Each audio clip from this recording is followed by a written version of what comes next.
Apparently, I'm a beacon for others to confess their sudden onslaught of feelings for others and that they, in fact, may be bi. Of course, being the friend that I am, I sit down and talk with them through what they're feeling, making sure not to press them and making them feel uncomfortable and keeping the atmosphere, well, nice and calm. You know, like a decent human being would. But of course, not everyone is comfortable with reaching out to others. So to help, I've come up with a short guide for how to go through those notions of devotions and understand what exactly they're trying to tell you. Disclaimer to throw out though, I am not an expert. I do not sing that gospel truth, but if you need me, I am here to help. Tip number 1, talk to Jiminy. Talk to yourself. Think about all the feelings you get. What kind of sensation is it? What do they tell you? And how strong are they? For me, I knew I liked girls pretty much from the get-go. So when I started getting those butterflies in my stomach for boys, when I started seeing cute boys and I was like, oh my gosh, what would it be like to hold their hand?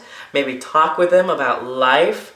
Maybe even kiss them? That's when I knew that I was at least bi-curious. I didn't want to admit it, but I was. Tip number 2, open your mind. It's a good idea to keep an open mind about it all. Being closed off or hurtful to yourself doesn't help you or the situation and may lead to some heavy self-resentment, which no one really wants. Tip number 3, reach out to someone. Talking to yourself can only go so far, so my next tip is to actually reach out to someone. This could be a friend, could be a therapist, could be your cat or dog who are also your therapist, could also be someone in the community that you're curious about, because curiosity isn't only known to the bi+ community. Explain what you're feeling, only going so far as what you are comfortable with. Ask for their thoughts on the situation, understanding that they're only gonna go as far as they're comfortable with. I've talked to a few closeted guys through their emotions and their experiences. I was comfortable enough to talk to them through anything they asked, all the while giving them more resources for them to look up and some questions that they need to ask themselves. Some realized it was just a curiosity and ended it there, and others discovered something completely new about themselves. Tip number 4, try experimenting. What I have to say with this tip isn't for everyone.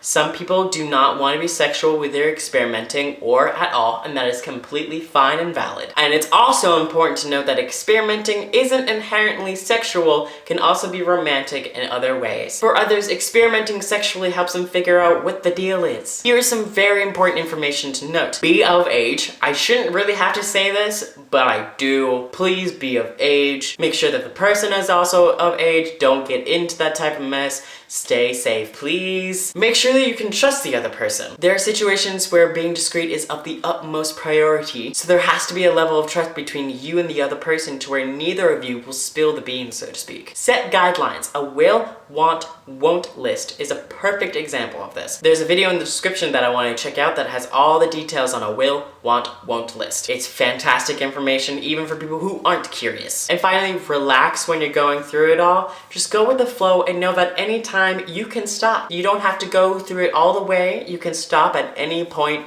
if you feel uncomfortable or if you've had enough. That's it. Who knows? In the end, you might find the entire situation very underwhelming. If you already have a partner, open up to them and talk to them about what you're feeling. If you're in a monogamous relationship, there are many ways to experiment and keep it monogamous and healthy and safe. Keep in mind that your partner may not be comfortable with doing some things and you have to respect that. Overall, communication is key. Tip number 5, check in with yourself. After you're done experimenting or doing whatever you're doing, talk to Jiminy or your person. Talk to them about the experience and how you stand on your curiosity. How do you feel now that you've explored it a little bit? Do you need to experiment more, or is it kind of a one and done, you're good thing? Remember, there's no need to freak out about what has happened or is happening. If you realize that you enjoyed yourself, great, fantastic. If you realize that it's not for you, again, great, fantastic. You're learning something new about yourself and you're staying safe in the process. And tip number 6, my last tip for you, there's no rush. There is no rush, my friends. No rush whatsoever. There isn't a race happening to figure out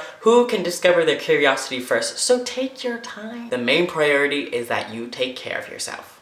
That's it. Like I said, I do not preach the gospel truth, so my words are not the end-all be-all. We all live different lives and experiences. After watching this, do you have any other tips for those who are curious?